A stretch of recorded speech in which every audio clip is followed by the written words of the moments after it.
আসসালামু আলাইকুম ওয়া রাহমাতুল্লাহ। আসরের নামাজের পর যদি কেউ আল্লাহ তাআলাকে সন্তুষ্ট করার জন্য দৃঢ় বিশ্বাস রেখে নবীজির প্রেম ভালোবাসা মোহাব্বত অন্তরে রেখে এই পরীক্ষিত দোয়াটি 10 বার পরে 10 বার পড়লে শতভাগ নিশ্চিত কোনো সন্দেহ নেই সকল হাজত আল্লাহ তাআলা পূরণ করবেন, সকল হাজত পূরণ হবেই হবে ইনশাআল্লাহ। আসরের নামাজের পর দোয়াটি পড়ে যা চাইবে তাই পাবে ইনশাআল্লাহ। প্রিয় দর্শক, আসরের নামাজের পর দোয়াটি পড়ে রিজিক চাইলে রিজিক দিবেন, সম্মান চাইলে সম্মান দিবেন, নেককার সন্তান চাইলে নেককার সন্তান দিবেন আল্লাহ তাআলা ইনশাআল্লাহ। সবচেয়ে বড় কথা হলো আল্লাহ ও তার রাসূল সাল্লাল্লাহু আলাইহি ওয়াসাল্লাম খুশি হবেন। সুবহানাল্লাহ। তো প্রিয় দর্শক, আমরা প্রথমত দোয়া সম্পর্কে রাসূল সাল্লাল্লাহু আলাইহি ওয়াসাল্লাম কি বলেছেন, আমরা কেন দোয়া করব এ সম্পর্কে জানবো ইনশাআল্লাহ। তো চলুন আমরা বিস্তারিত জেনে নেই। আমরা অনেকেই মহান আল্লাহর কাছে চাওয়ার এবং তাকে ডাকার বা তার কাছে দোয়া করার যোগ্যতাই হারিয়ে ফেলেছি। অথচ মহান আল্লাহর নির্দেশ, তোমরা আমাকে ডাকো আমি তোমাদের ডাকে সাড়া দিব। সূরা মুমিন আয়াত নম্বর 60। অন্য আয়াতে আল্লাহ বলেন, যখন কোনো প্রার্থনাকারী আমাকে ডাকে তখন আমি তার ডাকে সাড়া দেই। সূরা বাকারা আয়াত নম্বর 186। দোয়ার বরকতে মানুষের জীবনের গতিপথ বদলে যায়। প্রিয় নবী সাল্লাল্লাহু আলাইহি ওয়াসাল্লাম বলেন, দোয়া ছাড়া কখনো কিছু ভাগ্য পরিবর্তন করতে পারে না এবং নেক আমল ছাড়া হায়াত বৃদ্ধি পায় না। তিরমিজি শরীফের হাদিস। এখন প্রশ্ন হলো, কাদের দোয়া কবুল হয়? প্রিয় নবী সাল্লাল্লাহু আলাইহি ওয়াসাল্লামের বাণীতে কতিপয় ব্যক্তিত্বের দোয়া কবুল হওয়ার সুসংবাদ পাওয়া যায়। প্রিয় নবী সাল্লাল্লাহু আলাইহি ওয়াসাল্লাম বলেন, 3 শ্রেণীর মানুষের দোয়া কবুল হওয়া অবশ্যম্ভাবী। নম্বর 1, পিতামাতার দোয়া। নম্বর 2, মুসাফিরের দোয়া এবং নম্বর 3, মজলুমের দোয়া। আবু দাউদ শরীফের হাদিস। এছাড়া অসুস্থ জনের দোয়া কবুল হয়। অসুস্থ জনকে ক্ষমা করা হয় ও মর্যাদা বাড়িয়ে দেওয়া হয়। হাদিসে আছে, কোনো অসুস্থ ব্যক্তির কাছে গেলে তার কাছে নিজের জন্য দোয়া চাওয়া, কেননা অসুস্থ ব্যক্তির দোয়া ফেরেশতাদের দোয়া বা মিনতি করার মতো। ইবনে মাজাহ শরীফের হাদিস। অন্যদিকে অনুপস্থিত ব্যক্তির জন্য দোয়া করলে ওই দোয়া কবুল হয়। প্রিয় নবী সাল্লাল্লাহু আলাইহি ওয়াসাল্লাম বলেন, কোনো ব্যক্তি যদি তার ভাইয়ের জন্য তার পিছনে অর্থাৎ অনুপস্থিতে আল্লাহর কাছে তার দোয়া করে, তবে ফেরেশতা ওই দোয়া কবুলের জন্য আমিন বলেন এবং কান্নাকাটি করে দোয়া করলে নিজের জন্য এ দোয়া কবুল হয়। আশা করি প্রিয় দর্শক বুঝতে পেরেছেন। এখন কথা হলো, কাদের দোয়া কবুল হয় না? যেসব কারণে দোয়া কবুল হয় না তা হলো, নম্বর 1, পানাহার ও পোশাক হালাল না হওয়া, এর কারণে দোয়া কবুল হয় না। নম্বর 2, দোয়া ইখলাস ও নিষ্ঠাহীনতা, এর কারণে দোয়া কবুল হয় না।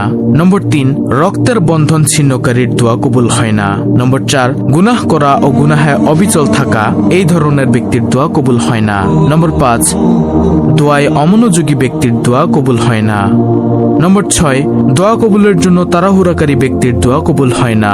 নম্বর 7, সৎ কাজে আদেশ ও অসৎ কাজে নিষেধ না করা ব্যক্তির দোয়া কবুল হয় না, ইত্যাদি। এছাড়া ইব্রাহিম ইবনে আদমান রাহমাতুল্লাহি বলেন, 10টি বিষয়ে তোমাদের অন্তর মরে গেছে, সুতরাং তোমাদের দোয়া কিভাবে কবুল হবে? তো প্রিয় দর্শক, এতক্ষণ পর্যন্ত আপনারা দোয়া সম্পর্কে জেনেছেন। এখন শুনুন কিভাবে আসরের নামাজের পর আপনি এই আমলটি করবেন। আমি নিয়ম মাফিক বলে দিচ্ছি, আপনারা ভালোভাবে খেয়াল করুন। আমলটি করার নিয়ম হলো, আপনি আসরের নামাজ আদায় করবেন। যারা পুরুষ আছেন তারা জামাতবদ্ধ হয়ে মসজিদে গিয়ে আসরের নামাজ আদায় করবেন। আর যারা মহিলারা আছেন তারা উত্তম রূপে ওযু করে ঘরের মধ্যেই আসরের নামাজ আদায় করে নেবেন এবং আসরের নামাজের পরে যেই ওজিফাগুলো আমরা পড়ি সেগুলো আদায় করে নিতে হবে। যে ওজিফাগুলো, যে দোয়াগুলো রাসূল সাল্লাল্লাহু আলাইহি ওয়াসাল্লাম পড়তেন, আপনারা সংক্ষেপে ওই দোয়াগুলো পড়ে নেবেন যতটুকু সম্ভব হয়, তারপরে আমলটি করবেন। এখন প্রশ্ন হলো, আসরের নামাজের পরে কেন এই আমলটি করে দোয়া করতে হবে? প্রিয় দর্শক, আসরের নামাজের পর থেকে মাগরিবের নামাজের আগ পর্যন্ত এই সময়টিতে আমল করে দোয়া করলে দোয়া কবুলের সম্ভাবনা অনেক বেশি হয়ে থাকে। এজন্য আপনারা আসরের নামাজের পরে আমলটি করে দোয়া করবেন। তারপরে নামাজের স্থানে বসে প্রথমে 3 বার দুরুদে ইব্রাহিম পড়বেন। সাথে সাথে 10টি রহমত নাজিল হবে, 10 গুণ সম্মান বৃদ্ধি পাবে, 10টি গুনাহ মাফ হবে এই দুরুদে ইব্রাহিম একবার পাঠ করার কারণে। এভাবে আপনি দুরুদ শরীফ পড়বেন। আল্লাহুম্মা সাল্লি আলা মুহাম্মাদি ওয়া আলা আলি মুহাম্মাদ কামা সাল্লাইতা আলা ইব্রাহিমা ওয়া আলা আলি ইব্রাহিম ইন্নাকা হামিদুম মাজিদ। আল্লাহুম্মা বারিক আলা মুহাম্মাদি ওয়া আলা আলি মুহাম্মাদ কামা বারাকতা আলা ইব্রাহিমা ওয়া আলা আলি ইব্রাহিম ইন্নাকা হামিদুম মাজিদ। হে আল্লাহ, তুমি আমাদের এই দুরূদের আমল কবুল করো। তুমি আমাদের জীবনের সকল গুনাহ মাফ করে দাও, সম্মান বৃদ্ধি করে দাও, নেকি দান করে দাও, আমাদের প্রতি রহমত নাজিল করো। আল্লাহুম্মা আমিন। এভাবে মুহাব্বতের সাথে এবং সম্মানের সাথে নবীজির প্রেম ভালোবাসা অন্তরে রেখে 3 বার দুরূদে ইব্রাহিম পড়বেন। মনে রাখবেন, দুরূদ শরীফ না কবুল হলে, দুরূদ শরীফ না পড়লে দোয়া কবুল হয় না, ঝুলন্ত অবস্থায় থাকে। তো মুহাব্বতের সাথে আমাদের প্রত্যেকের উচিত দুরূদ শরীফ পাঠ করা। তারপরে দুরূদ শরীফ পাঠ করার পরে আস্তাগফিরুল্লাহ, আস্তাগফিরুল্লাহ, আস্তাগফিরুল্লাহ এই ছোট্ট ইস্তেগফারটি 100 বার পড়বেন। বেশিক্ষণ সময় লাগবে না। ইস্তেগফার আমল অত্যন্ত দামি আমল, আমরা সবাই জানি। ইস্তেগফার করলে সকল বিপদ থেকে মুক্তির পথ আল্লাহ তাআলা উন্মুক্ত করে দেন। নবীজি সাল্লাল্লাহু আলাইহি ওয়াসাল্লাম বলেছেন, ইস্তেগফার করলে সকল রকমের পেরেশানি হতাশা দূর করে দিবেন। আমার নবীজি সাল্লাল্লাহু আলাইহি ওয়াসাল্লাম বলেছেন, ইস্তেগফার করলে আল্লাহ তাআলা এত খুশি হয়, অকল্পিত রিজিক আসবে যা আমরা কখনো কল্পনা করিনি। সুবহানাল্লাহ। শুধু তাই নয়, আল্লাহ তাআলাও তো ওয়াদা করেছেন। আমরা সবাই জানি, কিন্তু আমরা ইস্তেগফার করি না, শয়তানের ধোঁকায় পড়ি। শয়তানের ধোঁকায় পড়বেন না, ইস্তেগফার করুন। আল্লাহ তাআলা বলেছেন, ইস্তেগফার করলে আল্লাহ তাআলা গুনাহ মাফ করে দিবেন, সন্তানের প্রয়োজনে সন্তান দিবেন, রিজিকের প্রয়োজনে রিজিক দিবেন, অভাব দূর করে দিবেন, বৃষ্টির প্রয়োজনে বৃষ্টি দিবেন, জান্নাত দান করবেন, জাহান্নাম থেকে মুক্তি দিবেন। তো বেশি বেশি ইস্তেগফার পড়বেন, তাড়াহুড়ো করবেন না, 100 বার আস্তাগফিরুল্লাহ পাঠ করবেন মনোযোগ সহকারে। প্রিয় দর্শক, তারপরে দোয়াটি আপনারা 10 বার পড়বেন। বিশ্বাস রেখে পড়বেন যে আমার নবীজি কসম করে বলেছেন দোয়া কবুল হবেই হবে। দোয়াটি হলো ইসমে আজম। আমরা সবাই জানি, ইসমে আজম দোয়া করতে দেরি, আল্লাহ তাআলা দোয়া কবুল করতে দেরি করেন না। এই ইসমে আজমটি 10 বার পড়বেন। ইসমে আজমটি হলো আল্লাহুম্মা ইন্নী আসআলুকা বিআন্নী আশহাদু আন্নাকা আনতাল্লাহু লা ইলাহা ইল্লা আনতাল আহাদুস সামাদুল্লাযী লাম ইয়ালিদ ওয়া লাম ইউলাদ ওয়া লাম ইয়াকুল লাহু কুফুয়ান আহাদ। এটি হচ্ছে ইসমে আজম।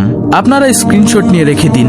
ইসমে আজমটি মুখস্থ করে নেবেন। কতবার পড়বেন? 10 বার পড়বেন। ইসমে আজমের অর্থ হলো, হে আল্লাহ, আমি তোমার কাছে প্রার্থনা করছি আর সাক্ষ্য দিচ্ছি যে তুমি একমাত্র আল্লাহ, তুমি ছাড়া অন্য কোনো মাবুদ নেই। তুমি একক সত্তা, স্বয়ংসম্পূর্ণ, যিনি কাউকে জন্ম দেননি এবং তাকেও কেউ জন্ম দেয়নি, আর তার সমকক্ষ কেউ নেই। কত সুন্দর অর্থ, সুবহানাল্লাহ। প্রিয় দর্শক, তারপরে শেষে আবারও দুরূদে ইব্রাহিম পড়বেন। দুরূদে ইব্রাহিম মুহাব্বতের সাথে একবার পড়ে নেবেন। তারপর খাস দিলে আল্লাহর কাছে মুনাজাত করবেন। দু চোখের পানি ছেড়ে দিয়ে বিশ্বাস রেখে ইয়াকিনের সাথে যে আল্লাহ আমার দোয়া কবুল করবেনই করবেন, এরকম বিশ্বাস রেখে মুনাজাত করবেন। তাহলে ইনশাআল্লাহ আপনাদের মনের সকল হাজত পূর্ণ হবে, কারণ আপনি ইসমে আজম পড়ে দোয়া করেছেন। এই ইসমে আজমই আপনারা 10 বার পড়বেন মুনাজাতের আগে।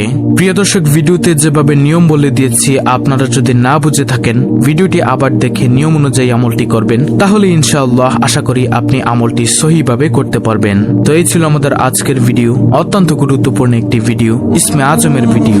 ভিডিওটি ভালো লাগলে অবশ্যই চ্যানেলটিকে সাবস্ক্রাইব করে পাশে থাকা বেল বাটন অল বাজিয়ে দিবেন।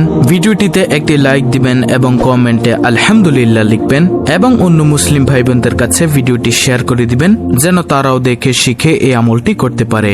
আল্লাহ রাব্বুল আলামিন আমাদের সকলকে ইসমে আজমের এই আমলটির উসিলায় আমাদের সকল দোয়া কবুল করে নিন। আমিন।